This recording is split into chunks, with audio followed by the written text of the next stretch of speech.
que no, ya estamos en el cuarto libro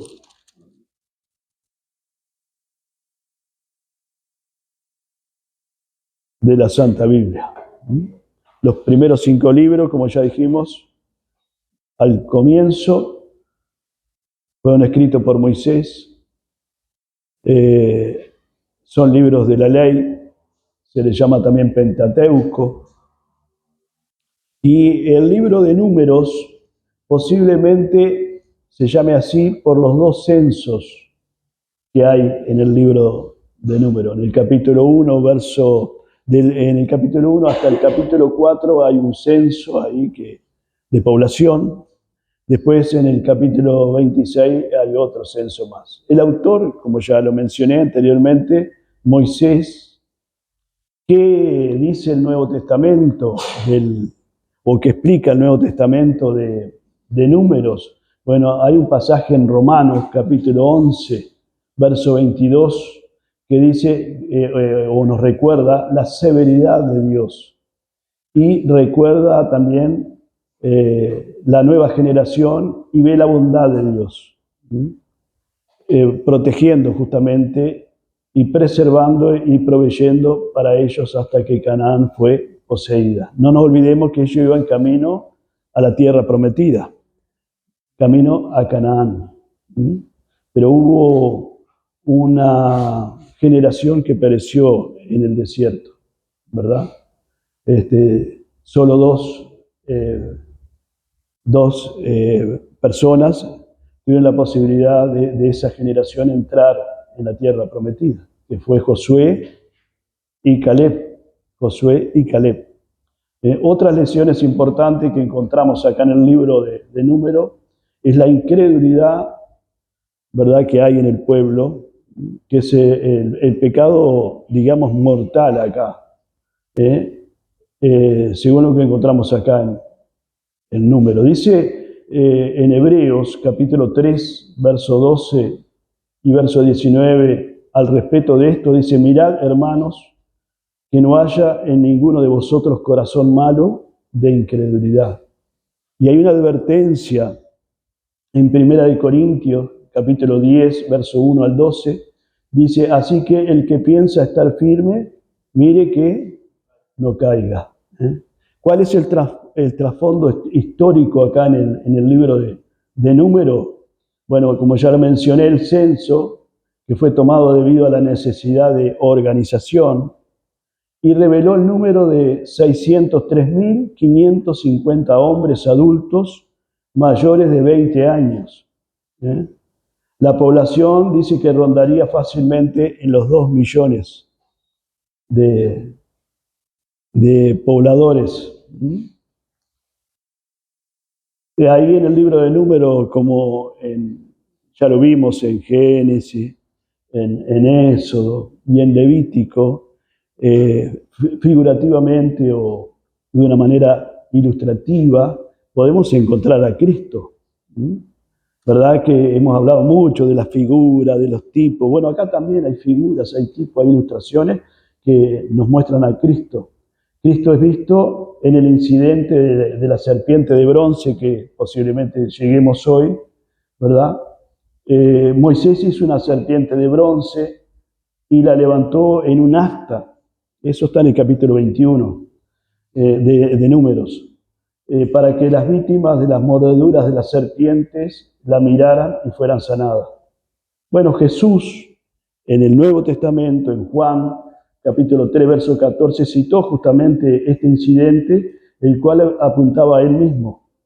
Y Jesús dijo, mire, dice, como Moisés levantó la serpiente en el desierto, así es necesario que el Hijo del Hombre sea levantado. Es decir, vaya a la cruz, de su vida en rescate por nuestra vida y por todos aquellos que quieran mirarlo a él. Porque acá el tema era mirar la serpiente. Después vamos a llegar ahí, seguramente hoy. Y si no, el año que viene. Porque la próxima reunión ya va a ser distinta. Así que, maravilloso, ¿verdad? Bueno, vamos a encontrar 4 eventos desde el monte Sinaí, de donde ellos están partiendo a otra región que se llama Cades Barnea. 4 eventos. El primero va a ser de las quejas del pueblo. Después vamos a encontrar que se nombran 70 ancianos o se señalan. Dios mismo es el que señala 70 ancianos para que ayuden a Moisés y a Aarón. El otro evento es el que involucró una provisión divina de codornices para que el pueblo tuviera carne para comer. Y el cuarto evento involucró un serio problema de insubordinación con Aarón y María, el hermano y la hermana de Moisés. Así que encontramos muchas cosas, ¿verdad? No nos vamos a entretener mucho porque vio que tenemos que ir rápido, pero es para que usted tenga un panorama, porque de eso se tratan nuestras clases, de tener un panorama bíblico, por lo menos algo, ¿no? ¿Verdad?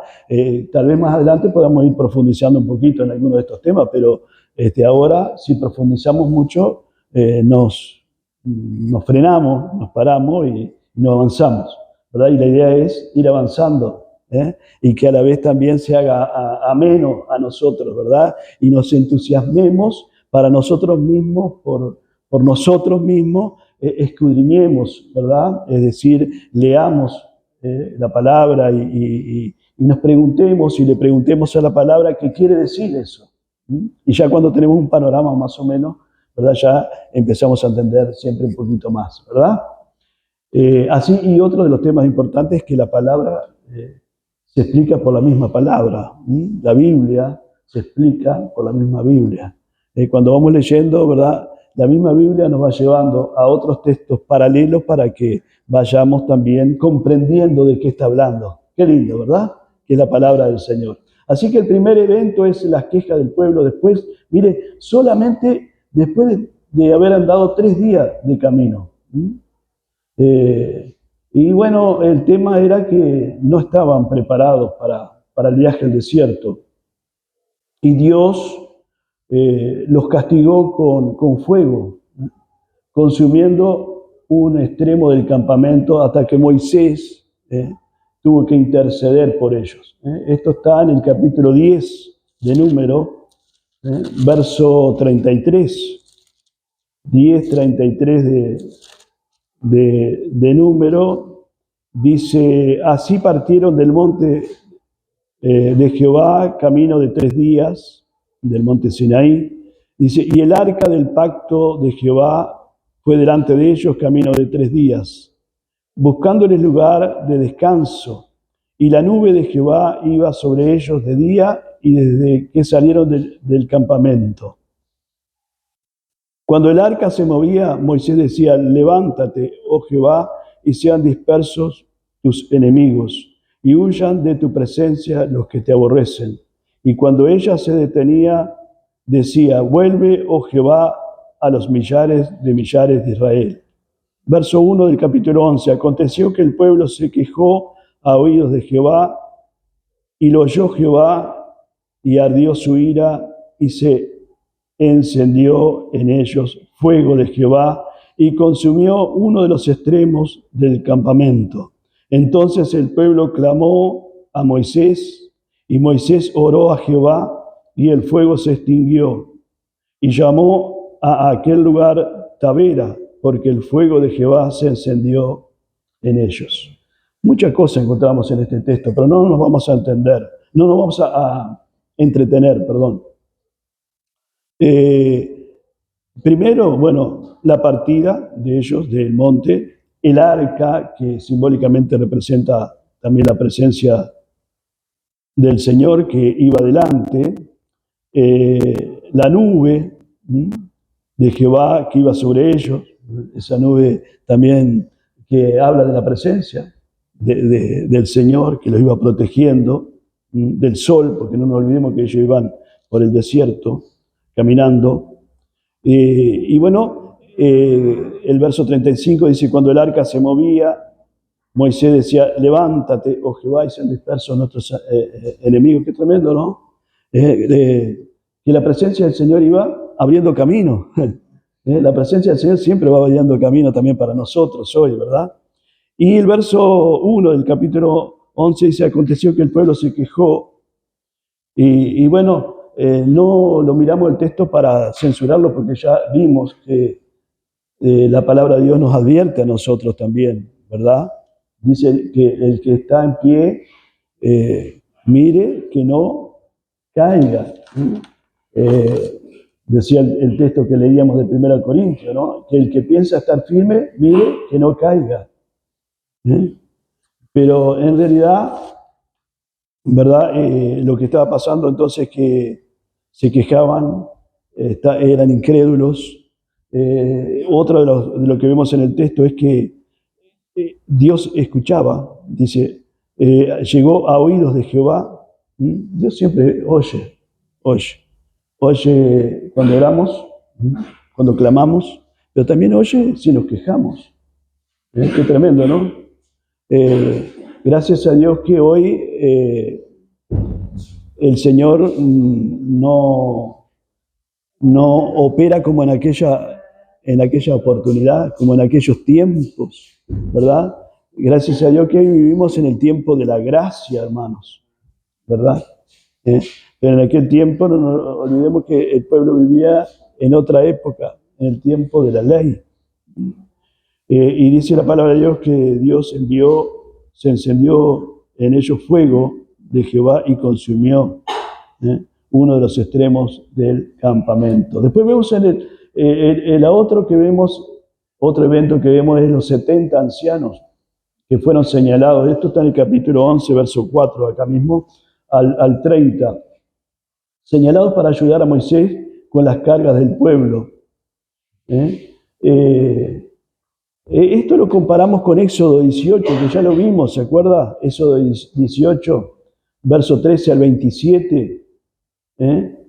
Cuando Jetro dice que vio la tremenda tarea de Moisés, el suegro de Moisés, en juzgar al pueblo y aconsejó a su yerno, es decir, a Moisés, a escoger varones de virtud, de alto carácter, temerosos de Dios, varones de verdad, que aborrezcan la avaricia para ayudarle. Bueno, algunos piensan que el consejo de Jetro fue dado divinamente. ¿Se acuerda que lo hablábamos eso? Otros, sin embargo, nos recuerdan que Dios nunca asigna labores sin dar la gracia para cumplirlas. Hasta esa hora Dios había hablado con Moisés fluidamente, cara a cara, sin el uso de intermediario, así que Moisés debió haber seguido hasta que Dios mismo hubiera hecho otro arreglo. En aquella oportunidad, en la voluntad permisiva de Dios, Dios permitió que esos 70 ancianos, que Moisés junto con Jetro junto con Moisés, bueno, echaron mano para colaborar, para ayudar, ¿verdad? Pero en realidad lo que tenía que haber hecho Moisés en esa oportunidad era haber esperado el nombramiento ¿de quién? De Dios. Si bien en aquella oportunidad esa gente fue útil, ¿verdad? Y lo ayudó a Moisés en sus tareas, ¿verdad? Pero en realidad hubieran sido mucho más útiles si hubieran esperado este momento, el momento cuando Dios mismo es quien echa mano de estos 70 varones que le iban a ayudar a Moisés. Es precioso, si después usted quiere leer el pasaje, dice que estos varones iban a necesitar del poder de Dios para hacer esta tarea. Dice que Dios puso del espíritu que estaba en Moisés, puso sobre estos varones, sobre estos 70 varones, para que ellos también, al igual que Moisés, pudieran estar sirviendo junto a Moisés. El Espíritu Santo en el Antiguo Testamento vino sobre diferentes personas para capacitarles para alguna tarea específica, como se ve en el caso de Bezalel, en Éxodo 35, verso 30, y Y dice que lo llenó el Espíritu de Dios en sabiduría, en inteligencia, en ciencia y en todo arte. Sobre Gedeón, dice la palabra de Dios en Jueces 6:34, que entonces el Espíritu de Jehová vino sobre Gedeón, sobre Sansón. Pero el Espíritu no moraba en los creyentes en el Antiguo Testamento. Ese bendito privilegio fue y es para nosotros. Amén. Qué tremendo, ¿no? Pero acá vemos entonces que Dios dirigió el nombramiento de estos 70 hombres en quienes puso el espíritu que estaba en Moisés. Moisés. El tercer evento entonces involucró una provisión divina de codornices en el capítulo 11, verso 31 al 34. Vamos a la palabra de Dios. Verso 31 dice, y vino un viento de Jehová y trajo codornices del mar y las dejó sobre el campamento. Un día de camino a un lado y un día de camino al otro, alrededor del campamento, y casi 2 codos sobre la faz de la tierra, es decir, 90 centímetros. Había carne en cantidad para que comieran. Entonces el pueblo estuvo levantado todo aquel día y toda la noche y todo el día siguiente, y recogieron codornices. El que menos recogió 10 montones, y las tendieron para sí a lo largo alrededor del campamento. Qué tremendo, ¿no?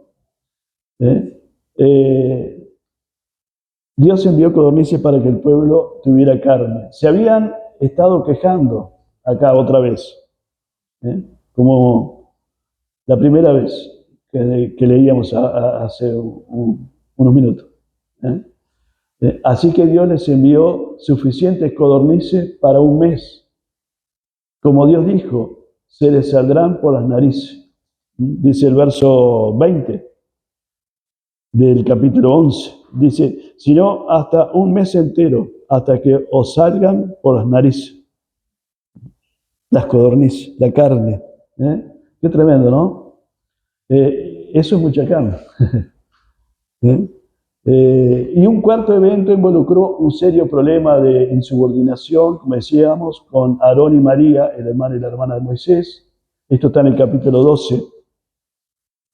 Obviamente María fue la instigadora, ya que Dios la castigó a ella de forma individual, castigándola con lepra por una semana.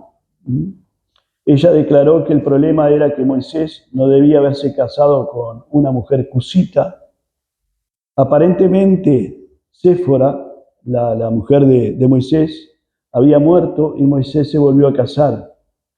Pero el verdadero problema era de celos. Y otra vez el débil Aarón fue arrastrado a participar en un mal asunto. Como aquella vez, ¿se acuerda cuando el becerro de oro? Aarón, que Moisés estaba en el monte, Aarón había quedado recibiendo las tablas de la ley, ¿verdad, Moisés? Aarón había quedado con el pueblo y Aarón fue arrastrado por parte del pueblo a hacer aquel becerro de oro para adorarle, pensando que Moisés había muerto. Ahora sí vamos al capítulo 13, del capítulo 13 al 14, ahí vamos a encontrar los 12 espías. Los 12 espías. Capítulo 13 dice misión de los 12 espías. Acá hay también lo podríamos llamar un desastre. Acá en esta zona, en este lugar, Cades Barnea se llama. No nos olvidemos que Israel había salido de Egipto con grandes esperanzas. Llegaron entonces al monte Sinaí, de donde vemos que están partiendo. Habían pasado casi un año allí en el monte Sinaí preparándose. Su hogar estaba ya casi a la vista, la tierra prometida donde ellos iban a entrar, ¿verdad? La tierra que Dios le había prometido. Tierra que fluye leche y miel, una tierra preciosa. Pero ocurren algunas cosas, ¿no? La incredulidad, otra vez.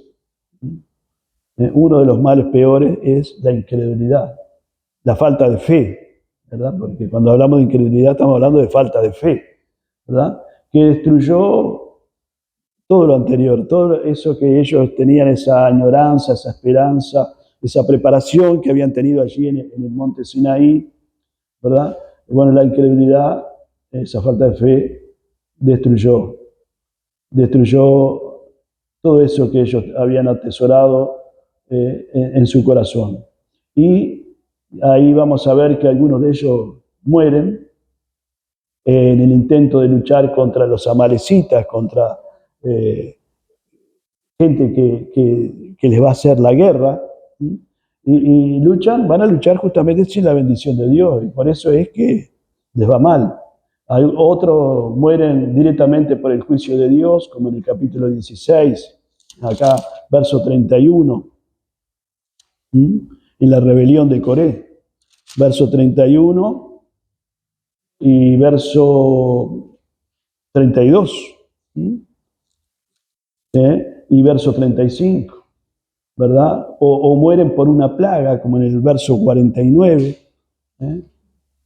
Algunos murieron por mordedura de serpientes, que vio que hablamos, al comenzar hablamos algo de las serpientes, eran serpientes venenosas, capítulo 21, verso 6. Todo por causa de qué sucede esto, por la incredulidad, por la falta de fe, ¿verdad? Tremendo, ¿no? El resto del pueblo, esos que, porque no nos olvidemos que quedan dos de esa generación, que son los únicos que van a entrar en la tierra, que son Josué y Caleb. Los demás que entran en la tierra es una generación nueva. Es gente que nació en el peregrinar de ellos en el desierto. Ellos estuvieron peregrinando por el desierto 40 años. ¿Vio? Y el resto, entonces, como decíamos, murió por causas naturales. ¿Qué fue lo que pasó? Nos preguntamos, ¿qué fue lo que pasó? Bueno, una de las cosas justamente es la incredulidad. ¿Y en qué se manifestó la incredulidad?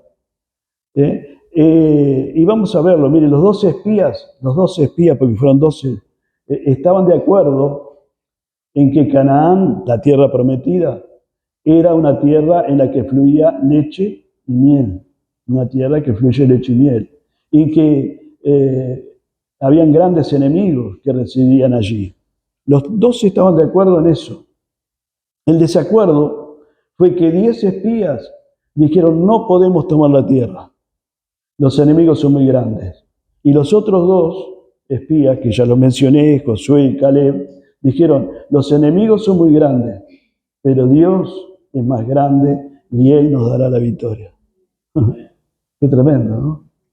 Que en nosotros también haya ese espíritu que había en Josué y en Caleb. Amén. Gloria a Dios.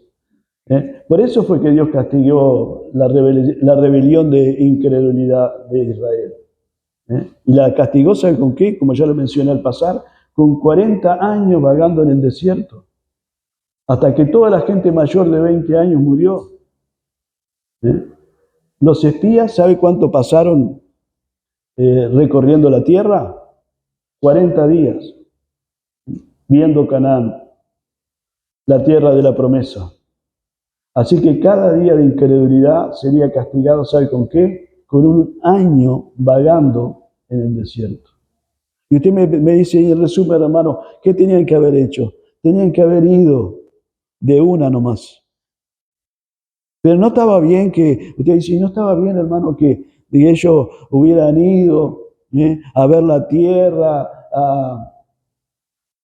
a ver si habían enemigos para hacer frente, cómo le iban a hacer frente. Mire, en parte sí, si hubieran tenido el espíritu que tenían Caleb y Josué.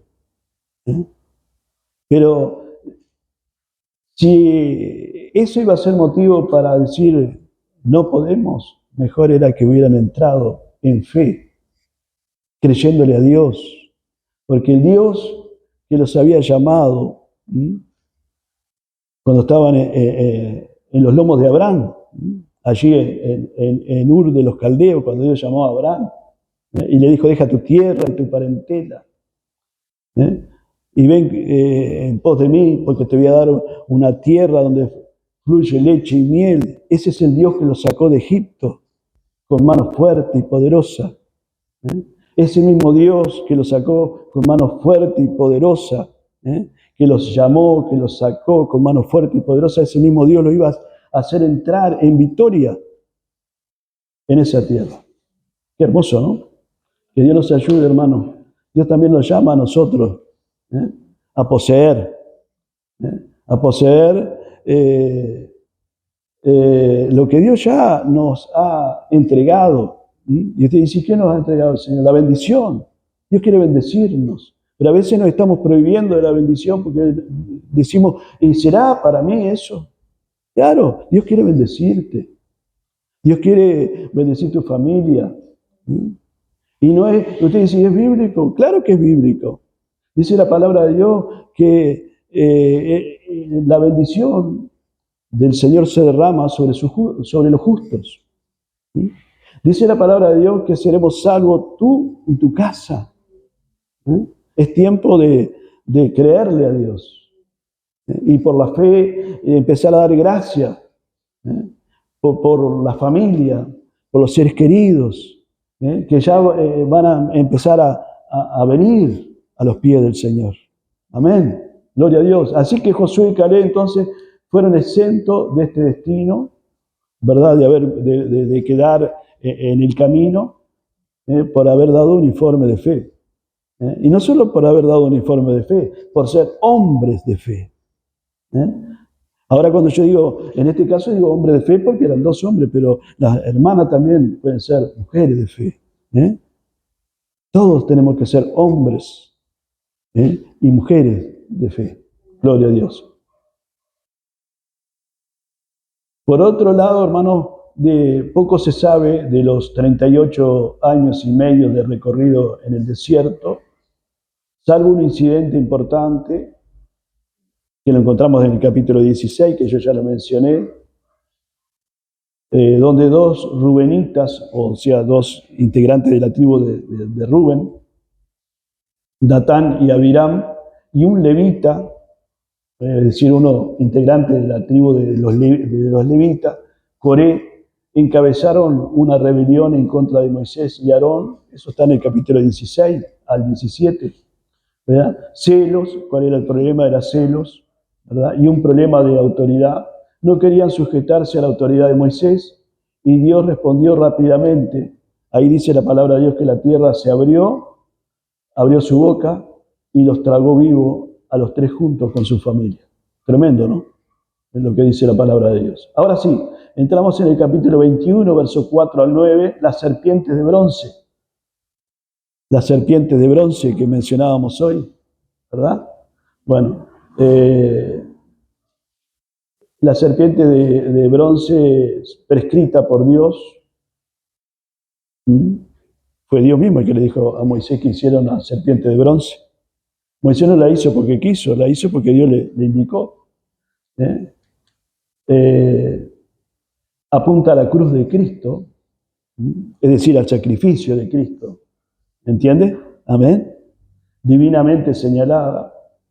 Esto habla de salvación. La serpiente apunta a Cristo y está hablando de salvación. Fue ilustrativa. El bronce es un tipo del juicio. La serpiente es un tipo del pecado. Hay una serpiente que es la más antigua. ¿Cuál es? Satanás. El adversario. El diablo, que se le llama también, ¿verdad? La serpiente es un tipo también del pecado. Ambas juntas muestran el juicio del pecado. Esta serpiente de bronce acá era el único remedio para aquellos que eran mordidos. por las serpientes venenosas. Así Cristo, el Cristo de la cruz, es el único camino y es el único remedio para el pecado y para el hombre pecador, para el ser humano. Así dice Hechos 4:12, no hay otro nombre dado a los hombres mediante el cual los hombres, o sea, los seres humanos, puedan ser salvos. Era duradera, esta serpiente de bronce, ¿cómo era? Duradera, por ser de bronce, ¿verdad?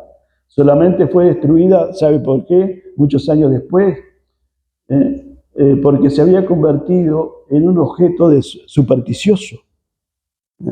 Ahí en Segunda de Reyes, capítulo 18, versos 3 al 7, bueno, ahí es destruida.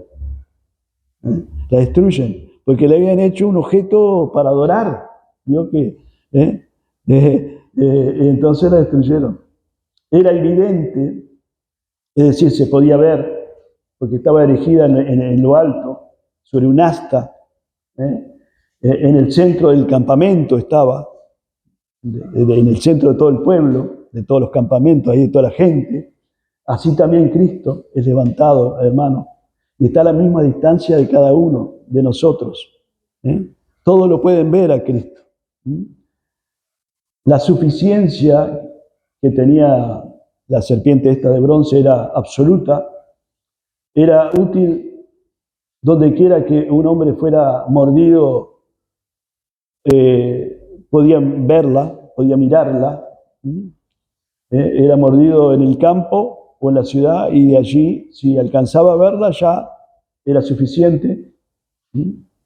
Así la provisión de la cruz de Cristo es suficiente para todo hombre, esté donde esté, escuchándonos, ¿verdad? Era útil cualquiera que fuera la condición del hombre, condición social estamos hablando. Asimismo la cruz salva al peor de los pecadores. Isaías 1:18 dice, venid luego, dice Jehová, y estemos a cuenta. Si vuestros pecados fueran como la grana, como la nieve, serán emblanquecidos. Si fueran rojos como el carmesí, vendrán a ser como blanca lana. Y Pablo dice, el escritor a Juan, en la primera carta, en el capítulo 1, verso 7, dice, pero si andamos en luz, como Él está en luz, tenemos comunión unos con los otros. Y la sangre de Jesucristo, su Hijo, nos limpia de todo pecado. Era útil, mire, la serpiente esta de bronce, sin importar cuántas veces un hombre fuera mordido. Si era mordido una vez y la miraba, era sano. Pero si el hombre al otro día lo mordía de nuevo una serpiente venenosa y la miraba a la serpiente de bronce otra vez, era sano. No hay límite en la cruz. Eso habla. No hay límite en la cruz. Amén. Qué glorioso, ¿no? Era útil quien quiera que fuera la persona, joven, anciano, sacerdote o esclavo.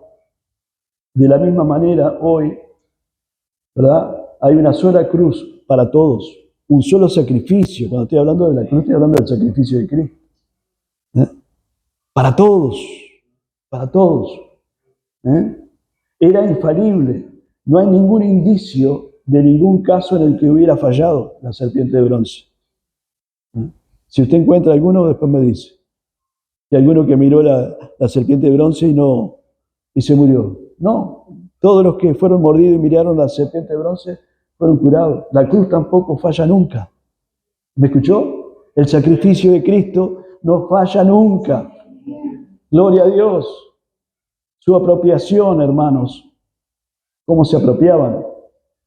De lo que había, del milagro. Era muy fácil. ¿Sabe con qué llegaba la vida a la persona que era mordida por una serpiente venenosa? Con una mirada. Así la salvación, por una mirada de fe. Como cantamos a veces, una mirada de fe, una mirada al Señor es la que puede salvar al pecador. Amén, una mirada de fe. Hablábamos hace un ratito de la incredulidad que tenía el pueblo. Pero qué hermosa es cambiar esa incredulidad por la fe. Tal vez alguien nos está escuchando ahora o nos está mirando y dice, yo hasta este momento no me he atrevido a creer. Bueno, hoy es el día de salvación. Atrévete a creerle a Dios. No a nosotros, sino a Dios. Míralo, mira el sacrificio de Cristo. Mira a Cristo y ven a Él. Y recibe salvación, perdón de pecados. Mire, la serpiente de bronce, esta que estamos hablando acá en este pasaje, podía parecer improbable. Porque en realidad, ¿qué conexión hay entre un objeto de bronce y la mordedura de una serpiente? ¿Verdad? Podía parecer algo improbable, que pudiera acontecer algo, que pudiera ser sano. Porque no hay ninguna conexión, ¿verdad? Así también hoy la gente habla de la cruz o del sacrificio de Cristo o del Evangelio, ¿verdad? Que habla de la obra de Cristo, llamándola locura. Así dice el apóstol Pablo en 1 Corintios 1:18, porque la palabra de la cruz es locura a los que se pierden, pero a los que se salvan, gloria a Dios. A usted, a mí, a los que Dios está llamando para salvación, a los que Dios está llamando a vida eterna. Esto es a nosotros, es que poder de Dios, poder de Dios. Era individual la serpiente de bronce, era individual. Cada uno debía de mirar por sí mismo. Era algo individual. No era que, como alguno dice, órenme en la iglesia por mí, órenme por mí. Pero Dios también quiere que vengas tú, ¿verdad? Y hoy en el amor y en la misericordia de Dios nosotros oramos y Dios a veces hace milagros, aún sin la persona venir a la iglesia. Pero qué lindo es que venga, para que participe de toda la bendición y no solo de un poquito. Porque Dios quiere bendecirnos por completo.